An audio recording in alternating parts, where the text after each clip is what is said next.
Dominic Perrottet has made his pitch to voters as pre-polling starts today. He has also attacked the Prime Minister for criticising his kids' future fund reforms. Kenny Heatley is live for us in Penrith in Western Sydney. Hello to you, Kenny. So you are at a pre-polling station.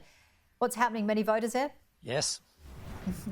Janie, yes, well, despite it being a very hot day here in Western Sydney, I'm in the seat of Penrith at the moment at the Club Paceway, and there has been a steady stream of early voters turning out here. Of course, if you're not in the state on election day, March 25, or you're working, or you've got some other medical reason where you can't actually show up to your polling station on the day, well, you might be eligible to cast a vote early. And here at the pre-polling place at Club Paceway, we actually have Stuart Ayres behind me. You can see probably just there.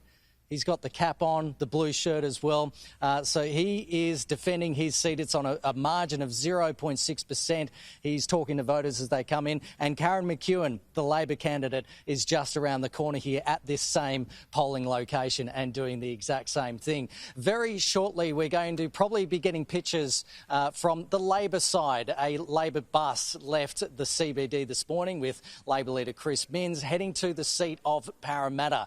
Now, this is another seat that is up for contention. The Liberal incumbent, Geoff Lee, is not recontesting the seat. Very much up for grabs for Labor, currently sitting on a margin of 6.2%. We've got Donna Davis, the Labor candidate, contesting that seat up against Katie Mullins, who is the Liberal who is replacing Geoff Lee as well. But the Premier was also here in Penrith, down by the Nepean River as well, to announce a $25 million boost to upgrade facilities in Western Sydney River waterways. But he also had this pitch to voters as pre-polling starts today. Today, people across our state head to the polls. Today, people across New South Wales can vote one Liberal for a long-term economic plan to keep New South Wales moving forward, to deal with the economic headwinds, the challenges that we're facing with $250 of every household energy bill across New South Wales. Now, yesterday you may have seen Prime Minister Anthony Albanese campaign with Labor leader Chris Minns, and when he spoke to the media, he had this to say, attacking the Premier's reforms on the New South Wales Kids Future Fund. Take a listen. The biggest beneficiaries would be those people with parents, like I am, able to make a contribution.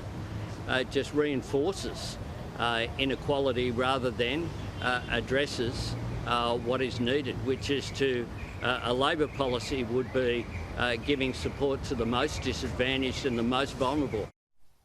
Now, just to recap, the Premier is taking that policy to the election, where the New South Wales government will start an account for every child 10 years and under, seed it with $400 and then make contributions every year as long as parents or grandparents make contributions as well. The government will match it for $100 a year. And so by the time that child reaches 18 years old, it could be in excess of $28,000 to use on housing and education. Well, the Premier hit back. I saw the Prime Minister yesterday make comments in relation to the New South Wales Kids Future Fund accounts. And he's absolutely wrong. And so for the Prime Minister to come out yesterday and say that he's against, like New South Wales Labor, setting up future fund accounts for our children shows how out of touch he is. So there you have it, Janie. Pre-polling underway here in Penrith in Western Sydney. Stuart Ayres behind me, recontesting his seat here on a very tight margin as well. More money flowing into Western Sydney seats. Western Sydney continues to be the focus, and it has begun voting for the New South Wales election, which is likely to be a very tight race. Janie. Oh, it certainly sounds that way, Kenny. You've been doing a great job as always. And yes, 1 week to go, a big week ahead. So we'll talk to you again throughout the day. Kenny Heatley, thank you so much in Sydney.